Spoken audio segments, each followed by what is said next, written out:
मदन मोहन जी भी पहले जयपुर में ही विराजते थे। गोपीनाथ जी, गोविंद देव जी और श्री मदन मोहन जी तीनों जयपुर में ही थे। बहुत ध्यान से सुनिए सब लोग। तो जयपुर के राजा की पुत्री मदन मोहन जी की सेवा करती थी। मदन मोहन जी कोई लाड़ लड़ाती, पूरे दिन उन्हीं को सजाती रहती, उन्हीं का श्रृंगार करती, सेवा करती।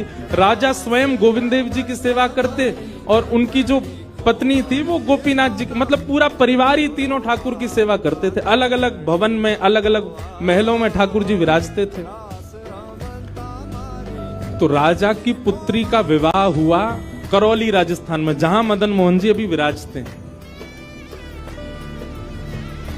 तो राजा की पुत्री का जब विवाह हुआ तो पुत्री से राजा ने कहा, बिटिया ये बताओ तुम्हारा विवाह है, तुमको हम दहेज में क्या दें? वैसे तो हमने सब दिया, लेकिन फिर भी तुम्हारी कोई इच्छा हो तो मांगो।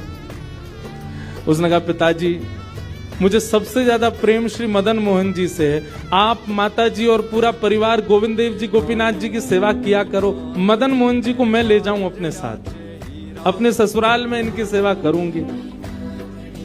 बड़ी अच्छी कथा है, ध्यान से सुनना। राजा रोने लगा, अपनी पुत्री के बोला, मुझे क्षमा कर दे पुत्री, तू जो मांगेगी सो दूंगा, पर ये मेरे हृदय हैं, मैं इनको नहीं दे सकता। मैं वृंदावन से मुगलों से बचा करके इनको लेके आया हूं। वैसे तो ठाकुर जी को बचने की कोई आवश्यकता नहीं, ठाकुर जी कृपा करके आए हैं जयपुर में राजा के ऊपर,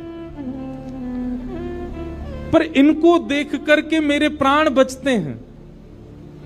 तू जो मांगेगी सो दे दूंगा। पर मदन मोहन जी बोले, पिताजी गोविंद देव जी, गोपीनाथ जी हैं ना आपके पास में, मदन एक ठाकुर जी मुझको दे दो।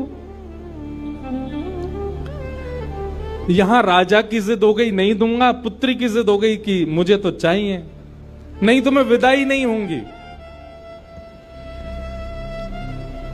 राजा की पत्नी ने भी कहा, अब इतनी कह रही है तो आप दे दीजिए ना, हमारे पास 2 ठाकुर हैं, इनकी सेवा हम करेंगे विस्तार से। और वैसे भी मदन मोहन जी की पूरी सेवा बचपन से उसने ही की है। तो राजा ने एक प्रस्ताव रखा। बोले, अच्छा पुत्री एक काम करते हैं। बोले, क्या? मैं तेरी आंख पे पट्टी बांधूंगा और आंख पे पट्टी बांध करके मदन मोहन जी जैसे 7 स्वरूप तेरे सामने खड़ा करूंगा, जिनमें से 6 स्वरूप जो होंगे वो मैं बनवाऊंगा और 1 स्वरूप वास्तविक मदन मोहन जी होंगे। आंख पे पट्टी बांध करके तुझे स्पर्श करके अगर